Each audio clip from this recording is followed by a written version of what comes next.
কামড় দিয়ে খেয়ে ফেলবে নাকি? এগুলো এত নরম, খেয়ে ফেলতে ইচ্ছে করছে। তাহলে তোমার বাবু এসে কি খাবে?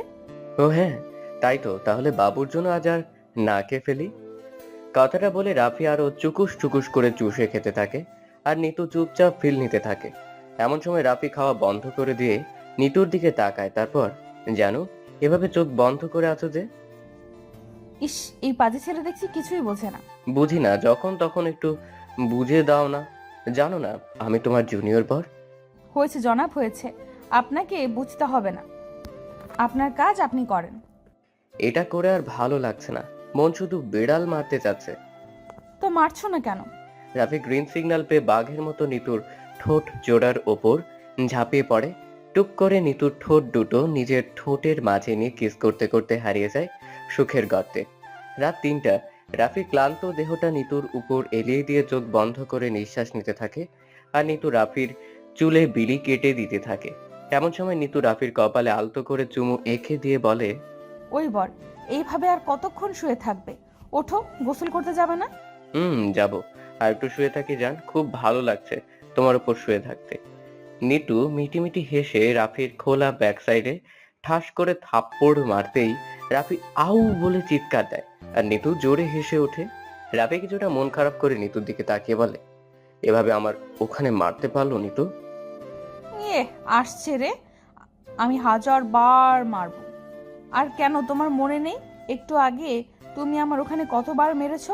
মনে হয় লাল হয়ে আছে। রাফি বিজয়ের হাসি দিয়ে আবারও নিতুকে শক্ত করে জড়িয়ে ধরে ঘুমিয়ে যায়।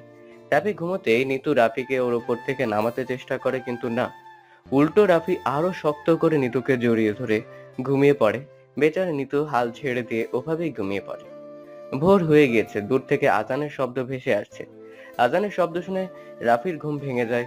রুমের চারপাশে একবার করে চোখ বুলিয়ে নিয়ে নিতুর দিকে তাকায় পাগলিটা একদম কোমল শিশুর মতো ঘুমিয়ে আছে। রাফি কিছু না বলে আলতো করে নিতুর কপালে ও ঠোঁট ছোঁয়াতেই নিতু চোখ মেলে তাকিয়ে হেসে উঠে। রাফি হঠাৎ নিতুর চোখ মেলে তাকানো দেখে লজ্জা পেয়ে যায়। লজ্জা লজ্জা ভাব নিয়ে বলে, তুমি জেগেছিলে নিতু? জি জনাব, আপনার অনেক আগেই আমার ঘুম ভেঙে গিয়েছে।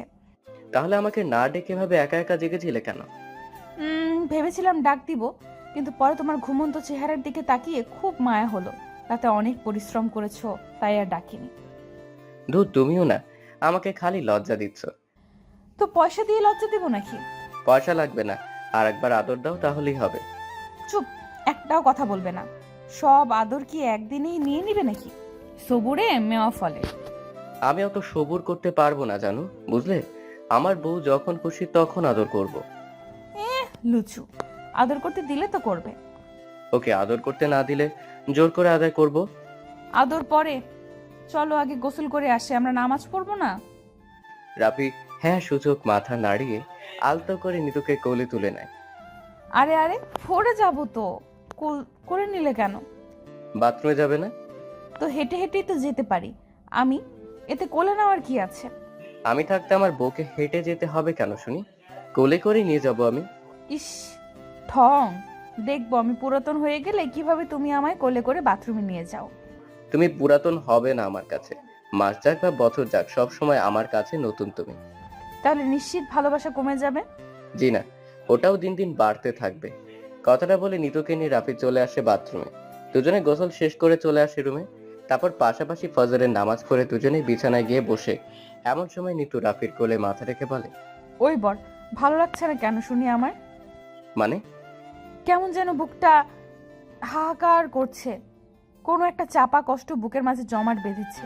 রাফি নিতুর বুকের মাঝে হাত দিয়ে যেই স্লাইড করতে নেবে অমনি নিতু রাফির হাতে কামড় বসিয়ে দেয়। রাফি চিৎকার করে উঠে, আহ ইস! নিতু ছাড়ো ছাড়ো, লাগতেছে। নিতু ছেড়ে দিয়ে রাগী গলায় রাফিকে বলে, লুচু বেটা, কিছু না বলতেই বুকের মাঝে হাত দিতে হবে বলি আমার লজ্জা করে না বুঝি? বারে, তুমি তো বললে তোমার বুকের মাঝে নাকি চাপা কষ্ট জমাট বেঁধেছে, তাই আমি একটু আদর করে নিতে নিয়েছিলাম, কিন্তু তুমি? হুম, শুনি, কিন্তু কি? কিন্তু তুমি আমায় কাপড় খুলে, ইস, দেখো দাঁতের দাগ বসে গিয়েছে হাতে। বেশ করেছি কামড় দিয়ে। লুচু বেটা, সব সময় খালি লুচ্চামি। এই সত্যি করে বলো তো, বিয়ের আগে কতগুলো মেয়ের সাথে প্রেম করেছিলে তুমি? একটাও না। তুমি আমার জীবনের প্রথম এবং শেষ নারী, তোমাকে আমি আমার ভালোবাসা দিয়েছি, বুঝলে? তাই বুঝি বর? জি হ্যাঁ, তাই। নিতু আর কিছু বলতে যাবে তার আগেই দরজায় কেউ নক করে। ওই দেবরজি, দরজা খুলে দেখি তোমাদের কি অবস্থা। আমাদের কিসের অবস্থা দেখবে গো ভাবি? যাই দেখি, আগে তো দরজা খুলো। রাফি উঠে দরজা খুলতে নেবে, অমনি দরজার ওপাশ থেকে রাফির ভাইয়ের রাগী কণ্ঠ শুনতে পায় রাফি আর নিতু। এই তোমার কোনো আক্কেল জ্ঞান নেই? বাবা মা কিছু শেখায়নি? ছোটদের সাথে এভাবে কেউ কথা বলে? ইয়ে না মানে বর, আমি তো এমনি মজা করছিলাম। কান সাপটা একটা থাপ্পড় মারো বেয়াদব। যাও কিচেনে গিয়ে মাকে সাহায্য করো, ওরা ওদের মতো থাক। রাফি আর নিতু চুপ করে আছে। রাফি তো একেবারে ভয় শেষ, কারণ রাফির ভয় পুলিশ অফিসার জমের মতো ভয় করে রাফি ওর ভাইকে। এমন সময় নিতু রাফিকে খোঁচা দেয়। ওই বর, তুমি এইভাবে চুপ মেরে গেলে কেন?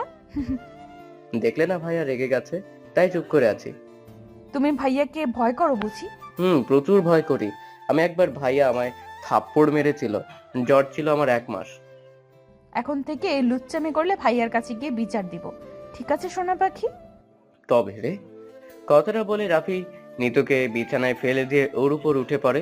নিতু 2 হাত শক্ত করে চেপে ধরে বলে, ও কি যেন বললে একটু আগে? কই কই কিছু না তো বর। বিচার দিবে তাই না? দাঁড়াও দেখাচ্ছি মজা। কথা বলে রাফি নিতুর ঠোঁট জোড়া নিজের দখলে নিয়ে নেয় আর কিস করতে থাকে নিতুকে।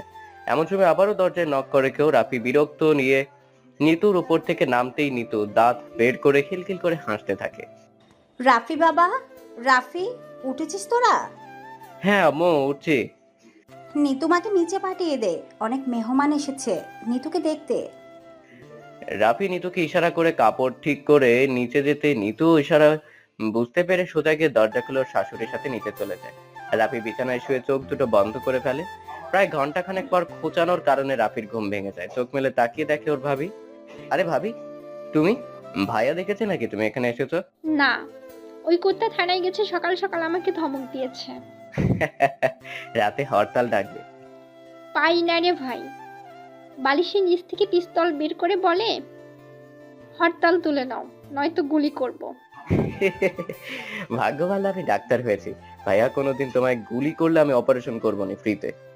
চুপ বদমাস, চা খাও, আমি গেলাম।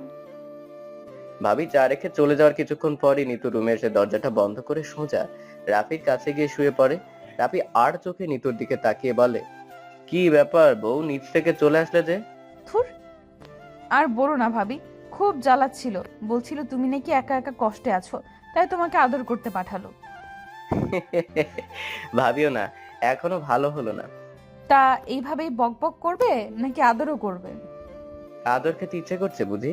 নিতু লাজুক হেসে মাথা ঝাঁকিয়ে হুট করে রাফিকে বিছনার সাথে চেপে ধরে পাগলের মতো কিস করতে করতে হারিয়ে যায় সুখের রাজ্যতে।